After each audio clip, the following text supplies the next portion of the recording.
This video is about my first analysis of Wriothesley's kit. Just like I did yesterday for New Yet, I will give my first impressions here based on some preliminary theory crafting. While it won't be close to being the full picture, I tried to gather enough evidence to make some considerations about Wriothesley, so I hope that will satisfy you for now. As always, remember that theory crafting about leaks requires me to do a lot of assumptions that might or might not stay true. It is quite hard, so if you enjoy my work, make sure to hit that subscribe button and leave a thumbs up. Unlike New Yet, Wriothesley has a quite straightforward kit, which parallels some characters we've gotten before in Genshin. Specifically, he's a single target normal attack spam character, with an elemental skill that increases his normal attack multipliers, exactly like Yoimiya and almost like Wanderer. In fact, unlike the latter, his charge attack doesn't get amplified by the elemental skill, but in his kit there are some interesting mechanics for that as well, so keep watching to know more about it. The elemental skill has a duration of 10 seconds and a cooldown of 15 seconds. Other than increasing Wriothesley's multipliers, this elemental skill also increases his interruption resistance, which is huge compared to Wanderer and Yoimiya. If you play them, you know that in some situations shielders can feel like a necessity on their teams, which is something that limits their damage ceiling in such scenarios. Luckily, it seems Wriothesley won't have this issue. To balance this out, he has an HP loss mechanic tied to his elemental skill amplified normal attacks, which will cause him to get closer to dying after every hit he dishes out. Since he loses the amplification if it goes under 50%, that can be a big deal. Note that while the amplification stops, the skill keeps going, so he will regain the amplification if he gets healed back.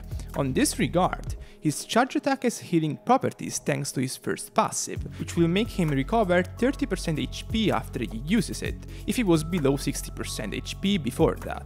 This move has a cooldown of 5 seconds. Additionally, this charge attack will also get buffed, although not to the same extent as his normal attacks, since it will just receive a standard 30% damage bonus.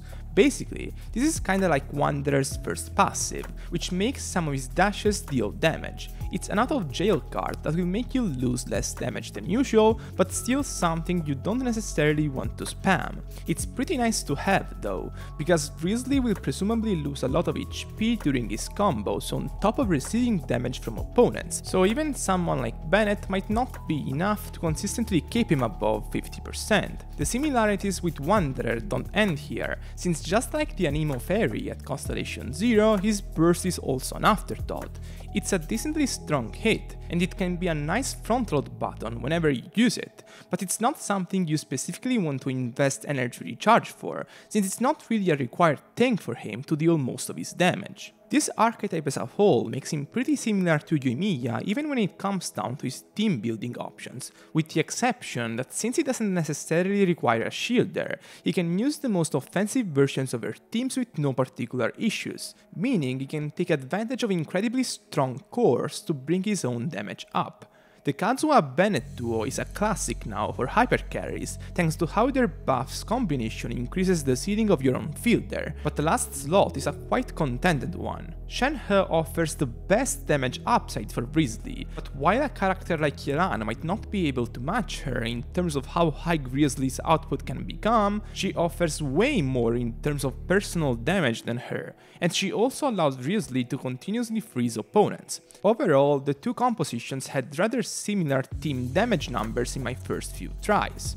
I've not been able to analyze the Yunjin variant yet, but based on the teams I've analyzed in the past, I assume the results are pretty similar to the Shenhe variants. I bet the question you have now is how exactly does Wriothesley stack up to other carries we have in the game, and is his damage potential high enough to beat the standard allegations? The answer is not so great if you like him. If you put him on his hyper teams and compare him to characters like Wanderer and Yoimiya on their best hyper lineups, he just pales in comparison to what they can do. Yoimiya has a similar damage profile, but she has the advantage of being able to vape some hits during a rotation with Yelan. On the other hand, Wanderer simply has a higher damage profile, with a lengthier window that allows him to pull off more hits even while still having the same overall rotation length as Wriothesley. This is because Kazuha as a support really extends the rotation compared to characters like Faruzan, so even if he can theoretically run on shorter rotations than others thanks to his 15 seconds long cooldowns, he won't be able to most of the time,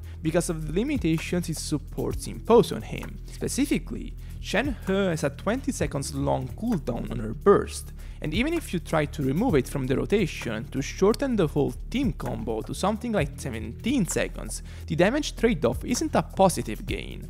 Overall, the team damage hovers around 50,000 DPS even if Wrio is using his signature, which is a disappointing outlook for a hypercarry. Still, these are not my final words on him.